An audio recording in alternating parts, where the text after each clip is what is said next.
Texas, I think, was once described as far as in relation to the South, like South Carolina, but on steroids. There's a quote that I don't know where I picked it up from, but Austin is described as the psychedelic mushroom growing on the cow patty that is Texas. That is, wow. I would put that on a shirt, man. That would Chamber of Commerce, you know.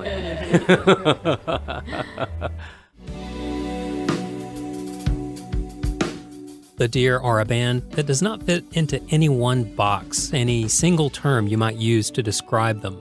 The Austin, Texas Quintet features Grace Rowland on lead vocals, keyboards, and guitar, Alan Eckert on drums, Noah Jeffries on fiddle and mandolin, an instrument for which he won the Idaho Flat Picking Championship, Michael McLeod on guitar, also serving as the band's engineer, and Jesse Dalton on bass. Playing now is their live version of the song And Like Through the Eye Go I, performed in studio at WNCW, but it's just one of their styles. Folk is the style often used to tag the Deer, if you can believe it after listening to this jam. We will get to many more live songs from the band and talk with them about how they define their sound, their love-hate relationship with South by Southwest, and their take on how Southern Gothic influences inhabit the music of their largely adopted hometown on this episode of Southern Songs and Stories. Southern Songs and Stories is produced in partnership with Grassroots Radio, WNCW, and the Osiris Podcast Network, and is available wherever you get your podcast and at WNCW.org. Soon, WNCW will celebrate its 30th birthday, and the on-air portion of our Fall Fund Drive begins on our birthday, October 13th, and runs all that week. We're going to be offering our live compilation, Proud Around the Mic Volume 23, which we're expanding to a 3-disc set for the first time ever, thanks to the support of listeners just like you. One of the easiest ways to help spread awareness of the artists featured here on Southern Songs and Stories, their music, and this series, is to subscribe to the podcast and to give it a good rating and a comment on the platforms where you listen. This is Southern Songs and Stories, the music of the South and the artists who make it.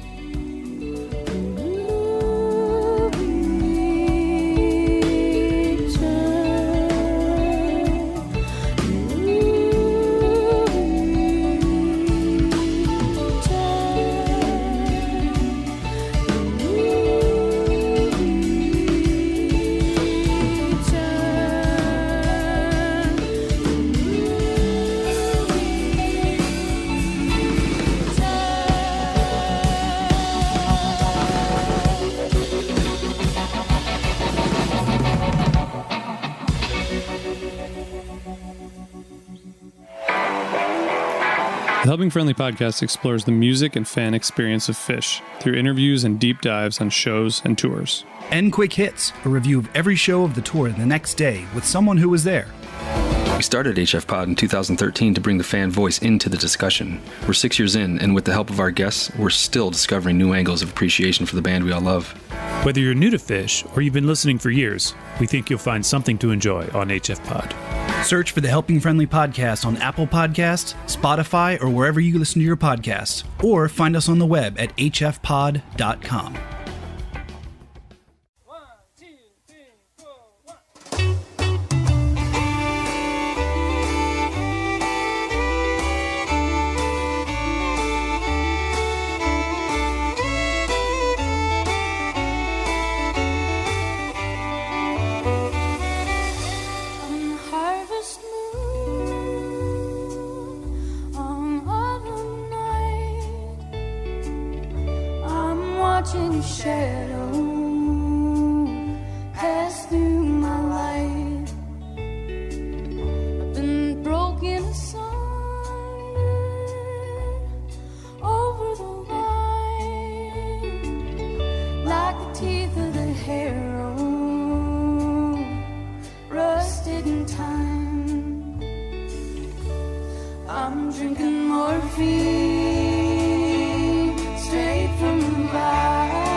over here on the 6-string guitar, who is also a very competent bass player, keyboard player, and has engineered every album that we put out. This is Mike McLeod from Austin, Texas. They call him Dino for some reason, so if you see him, that's like his Albino Skunk alias. If the cops are looking for Dino, you don't know who we're talking about, right? How does the songwriting work? Well, Jesse and I write most of it. Sometimes we do a group collaborative. We have a few of those on our albums. Mostly, like, Jesse will write one, be like, it needs words or, like, needs a melody, and then I'll put some words or a melody over it, and kind of vice versa. Sonically, you've got a lot of that atmosphere and places in the Deer's music. So is that something that you've picked up, or is that just the way the song was written? I like to think about the work that I do with the band as creating texture and dimension and layer to the songs, so they're not thought of as linearly, but more like this kind of circular thing. That's what I picture in my head, so that's why I have this big old pedal board with probably a dozen pedals, and what each one of those boxes does is create a way for the sound to open up and create space and dimension. So I've really enjoyed doing that in the studio with the band. Like, for instance, last night on the way home we were listening to Pink Floyd's Metal, jammed super loud in the van, and we're just astounded with the quality of their studio work. The space and the guitar tones, there's like a front and back, there's a top and a bottom, there's a left and right, like it's really cool to try to focus on the way the songs can breathe and turn around. So in a lot of ways, Jesse and Grace bring the songs, they write them in various ways, sometimes on an acoustic guitar, highly thought out, and we're ready to just kind of build on that, and sometimes we develop parts together as a band. This is a band with a vision and ability that far outstrips its current national profile. You just heard Grace Rowland and Mike McLeod from their appearance at the Albino Skunk Music Festival last spring, following one of the songs from their performance, the tune Winter to Pry, written by bassist Jesse Dalton. They are DIY through and through, from Mike's engineering to Grace's cover art, which has ranged from screen prints to cut paper. This artwork has been a finalist for or has placed in the top 5 Austin Music Industry Awards Best Album Art twice, for An Argument for Observation and Tempest and Rapture, respectively. The same awards have also tapped them as Best Performing Folk Act and as a runner-up for Best Austin Band in 2018. They have competed against the likes of Hayes Carll, Reckless Kelly, Wild Child, and Shaky Graves. In 2016, the Austin Chronicle tapped Tempest and Rapture as a top 10 record for the year, joined by albums from artists like Sarah Jarosz, Paul Cawthon, Shearwater, and Ockerville River. The organization Black Fret also awarded the Deer a grant in 2017. That group is a kind of analog to fine arts organizations geared towards forms like visual arts and classical music, but for Austin music artists like Lost Coast, Erica Winterstrom, and Warren Hood, among many, many others. The official motto of Austin is Live Music Capital of the World, and the city boasts 2 orchestras, an opera, the concert TV series Austin City Limits, which also has its own festival, and South by Southwest, the mashup of music and interactive media conference, film festival, and music festival. Do you all hate South by, or do you embrace do you embrace South by? It's a love-hate relationship, I think. Okay, so if you're if you learn throughout the years, you can actually have a really good week financially during South by. We have learned to take fewer and fewer shows during South by, and it's pretty crazy. I think that the city's population goes up. It goes up by 250,000 people during that week. It's like 250,000 more people in the city. So sometimes that can be a really good thing, as you know, we were talking about side hustles and everything. If you're doing it as a band, just, you know, playing a million shows, hopping around, like trying to make set times, and you know, it can get kind of stressful, hopping in the van, going here, going there. It's a little nuts, and you know, a lot of people play for free. A lot of people who are throwing the parties during South by expect you to play for free. South by as an entity itself expects you to be okay with playing for free because of exposure. So it's good to wise up about what that actually looks like. You know, the myths, the truths. You know, I sometimes feel quite bad for bands that travel far and wide to come to South by for exposure, and you know, it's very tricky how those bands that do get exposure are in that position. You know, you already have to be in a certain position to really reap the benefits of that philosophy around South by. But if you know, if you're side hustling, if you're you know, if you're lucky enough to get called for a bunch of gigs for people that are coming into town from out of town, it can be a very fun, lucrative thing. It can be fun playing a bunch of different styles of music. I think one day during South by this year, I played a country gig that was like 30 minutes long. I did a country gig, and then I played a jazz quartet gig, and then the Deer had their one gig, and it was all within 4 hours. So it can be good, it can be bad, it can be everything in between. So yeah, you just have to really look at what it actually is. And it is madness. The traffic is terrible. People are crazy, like, you know, pedestrians are being extra unaware in the streets, I'd say. So you just have to be careful. You have to choose your battles. I could go on and on about it. When this is our last one, and we played it yesterday, but when WCWS requests a song, then you just say, yes, sir, we will play that song again. So thanks so much. We're the Deer, and back here on the drums, Mr. Alan Eckert, singing like an angel. And up here, our fearless Deer Queen lady, this is Grace Rowland. Hi. That's Jesse Dalton over there on upright bass.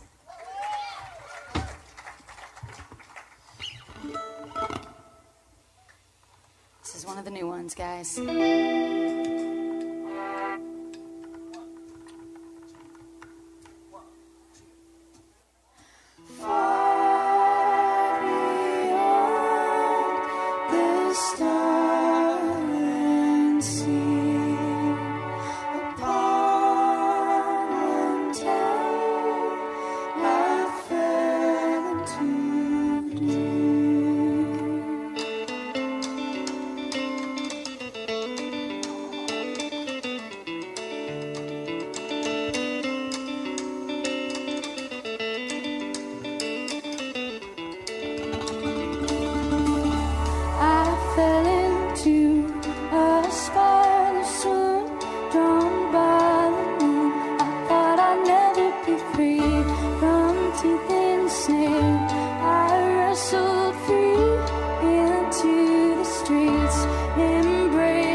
We are the Deer. We came from Austin, and we sure are glad to be here. Thanks so much for the love.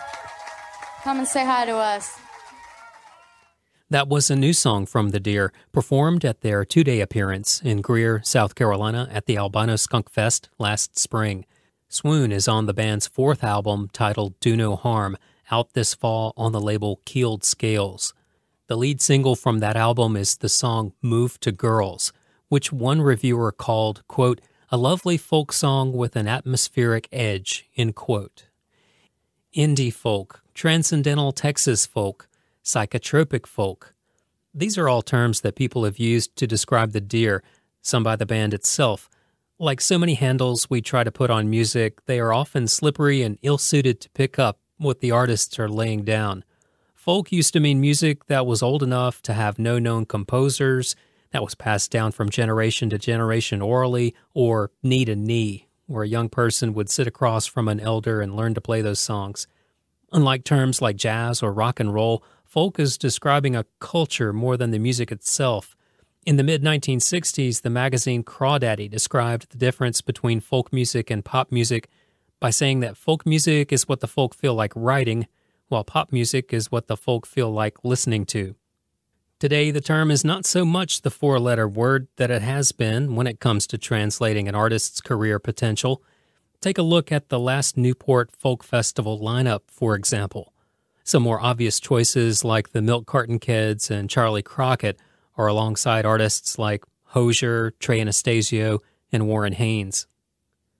Jesse Dalton put a finer point on how to describe the Deer when I asked the band about their take on how Southern culture figures into their sound, followed by another new song from their live set at Albino Skunk earlier this year. Can you identify anything in your music that is out of Southern culture, either Austin, Texas, or broader scope, whatever, wherever you want to point to? And on the flip side, do you see anything that your music is influencing, reflecting back to that culture? Like, what do you think your impact might be? Wow, that's a very thoughtful question. Absolutely. I feel like the Southern Gothic influences stem from like being in Austin, like Townes Van Zandt and your plays Foley's, and even Willie Nelson to some extent, and then the Southern Gothic over to Gillian Welch, and me and Grace geek out over her and Dave Rollins records late at night, and we dip into a lot of John Hartford, and then stemming back to old Ed Haley fiddle tunes, and Noah is has a vast knowledge of different like bluegrass, and then before that old-timey music. So we kind of then the hip-hop scene and the jazz, there's so many elements and so many different genres that we listen to, and I feel like we are a representation of, we're not like a folk band, a bluegrass band, we're an Austin band. And what is Austin? Austin represents so many different genres and scenes. We're kind of a mix mash of the whole nature of it. The band's mantra might be summed up with this statement, quote, music is prayer. What comes out is reinforced by practice and further manifested in your life. You hold a tool that can make your world better, someone else's world better, end quote. My bet is that the Deer continue to make the world a better place for a long time to come. They are set to go on tour mostly on the West Coast and Colorado this fall, in addition to their album release show in Austin in mid-October. They also appear on previous episodes of this podcast, in both Don't Say No to the Muse, Side Hustles Part 2, and On the Road with Southern Songs and Stories, Tales from Colorado to Carolina. That's all for now. Thanks for listening.